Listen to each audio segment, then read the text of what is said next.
So one of the ways that we can actually see some dissent, I guess you could call it, from the war policies in Ukraine is something you've been reporting on and discussing a lot of and showing videos a lot of, which is the growing number of Ukrainian men who are physically resisting, not just hiding, but when they're found, physically resisting the Ukrainian military recruiters who are trying to take them and force them to enlist in the military and then fight in the front line. There was a BBC report from a month ago or so that said since the start of the war, something like 650,000 Ukrainian men have left the country, have fled the country, have found a way out of the country, presumably to avoid the war. Do you think that this trend that you're showing is a growing trend among Ukrainian men resisting being drafted? And if so, why is that growing?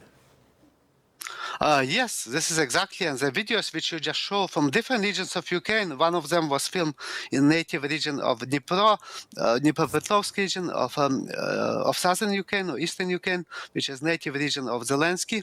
Another video was from Kiev city, and another video was actually from Lviv region in western Ukraine, which is a very anti-Russian region. And in all these regions, basically in all these different locations of Ukraine, people try to escape evasion, they try to avoid evasion, specifically because they are caught by police or by military recruiters on the street, and then they sent to front line without very significant amount of training, without any skills, and many people get killed. So I look into such evidence, I analyze these videos on social media, I watch hundreds of videos each day, and I only post very limited amount of the videos because this is kind of just as what I find as a part of my research. Just representative videos which I posted recently and which received also a lot of attention. But I can say that a number of such videos increased very significantly since new mobilization law was announced by Zelensky 2 weeks ago. And they show that there is very significant resistance to mobilization, to forced mobilization, to continue this war by people not only in eastern and central, in eastern and southern Ukraine, but also people in western Ukraine and people in central Ukraine. And this is not only based on videos, because if you look into statistics, in addition to the number of people which are mentioned in this BBC report, which you cited, 650,000 who actually left Ukraine, actually, according to a statement by a former advisor to President Zelensky, who actually said in one of his media interviews that 4.5 million of Ukrainian men would resisted updating their information in military recruitment offices because they do not want to be called for the military, to be basically conscripted to the military service. So 4.5 million Ukrainians resisted doing this voluntarily, and now they face very significant punishment in terms of very significant fines and even possibility of confiscation of property and even imprisonment if they would continue not to register their information to military recruitment offices. And if you look into other kind of source information, there was an interview by one of the officials from Lviv region, again in western Ukraine, which is very anti-Russian region, who said that recently just 2% of people who actually called to summons to military recruitment offices come voluntarily. So this means 80% of people in the most anti-Russian region of Ukraine do not want to do this. And according to kind of other information, according to Ukrainian media reports, there were like millions of people who actually, more than 1 million people, men of military age, who actually now were called to be wanted by the police because they also avoided military registration, they avoided to be called for the military service. In addition to this, just I checked my native kind of region of Western Ukraine, in the Volhynia region, which is very close to Poland, and there is a Telegram group of people who actually just watch daily announcements about military conscription officers, their location and what they do, in which places they wait and try to capture men for the military service. And this group now has almost 40,000 members, subscribers. So this is just information. So basically, this means if you look into possible number of people who are eligible for military service now in this region. So this would mean that at least 25% of people, men, actually who are eligible for military service, actually try to escape and avoid call for such a service in Western Ukraine, in this region. But if you look into other people who are not subscribers to this Telegram channel, but watch this, just read this without subscribing, and or people who might be doing this as part of their families. So now it's very likely that absolute majority of people, men in Western Ukraine, actually do not want to be basically captured and brought to the front line. And I think this is much more significant evidence of actual opinion of Ukrainians compared to what we see in the media and public opinion polls, which are not representative, because they are, I think, very biased and not reliable. And I have a new book which will be published also soon, which is an open access book in which I also examine these issues. I cite these issues specifically as evidence of real public opinion and not what is actually presented in the media as basically Ukrainian men and Ukrainians wanting to just fight Russia to the last Ukrainian. I think this is actually a view which is expressed by Western politicians. They often kind of use Ukraine just to fight Russia to the last Ukrainian. And I think this is a very unfortunate situation because this leads to very significant casualties in Ukraine and would be devastating effect on Ukraine and Ukrainians. One of the things that amazed me is there's been a lot of reports, even in the Western media, about the political difficulties Zelensky had in expanding the draft mobilization law. And the age of the draft had been 27, and he lowered it to 25.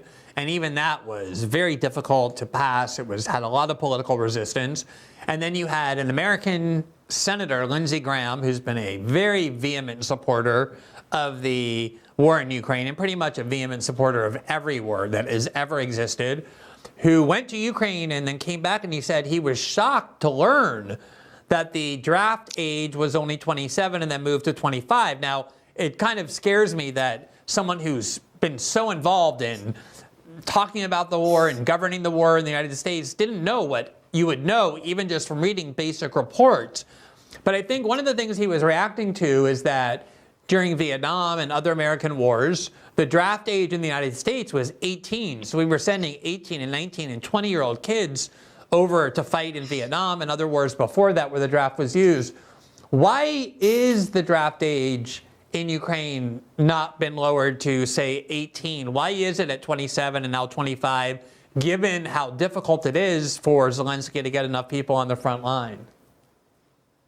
I think the one issue is political difficulty because Zelensky did not want to kind of damage or kind of endanger his reputation, his approval in Ukraine, because for him, basically, public relations is the most important issue.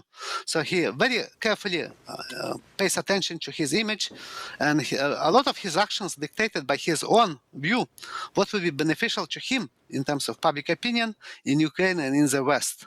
So in this case, such change of recruitment age to lower age would be not very popular in Ukraine, and for this reason Zelensky resisted this for a very long time.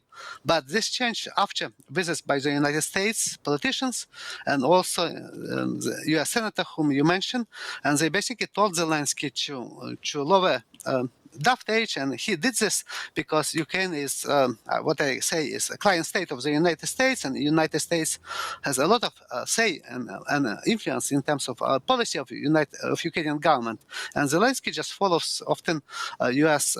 policy in this case and instructions given by U.S. politicians. So he kind of just follows this in the case of lowering draft age. But I think another issue is that there is a very small number of actually people or men of this age group eligible for military service in Ukraine, because one of the issues there was after the collapse of the Soviet Union in 1991, there was a very significant drop of of a number of children that people have. And so in this case, the number of people who could be eligible in this age group is much smaller compared to older generations before the fall of the Soviet Union in 1991. And another issue is that a lot of younger people of this age group, before younger than 25 years old, also have exemptions from military service because such exemptions are given to students, for instance. So a lot of people who just went to universities or study in universities, they are exempt from military service. And I think one of these policies dictated by Zelensky since the start of the war was to ban all Ukrainians from the age of 18 years old to 60 years old from leaving Ukraine. So now people often actually who are eligible for military service by their age, and not only this goes to people who are 18 years old and until 25 years old, men not able to leave Ukraine. And this is just a result of the policy of Zelensky. And I think there is still a possibility that because of the current situation on front line, which has a very negative dynamic for Ukraine because of Russian military advantage, so Zelensky might be forced to even lower military age, draft conscription age to much younger age groups, including 18 years old.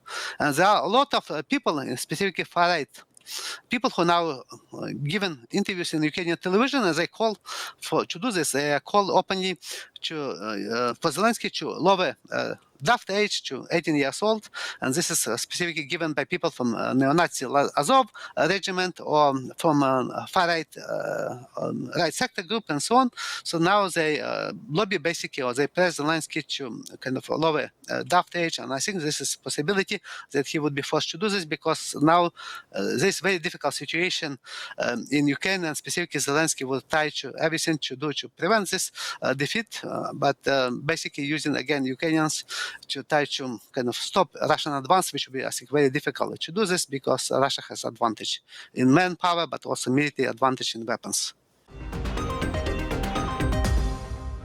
Thanks for watching this clip from System Update, our live show that airs every Monday through Friday at 7 p.m. Eastern exclusively on Rumble. You can catch the full nightly shows live or view the backlog of episodes for free on our Rumble page.